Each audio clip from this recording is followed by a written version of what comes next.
Police station, Benny. Naglalag. Ano yung Super 8?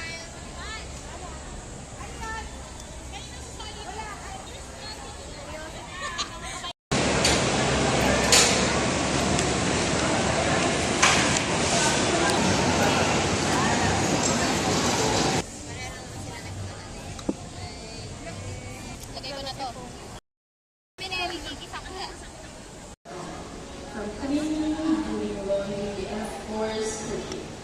That's when I told myself I really need to learn how to cook.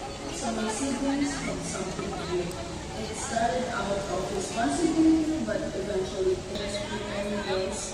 It's a way of caring, giving, and it reminds me of my struggle. Tama na, wala na sa pause. Ituyo na. It reminds you of home. Hello everyone, my name is John David from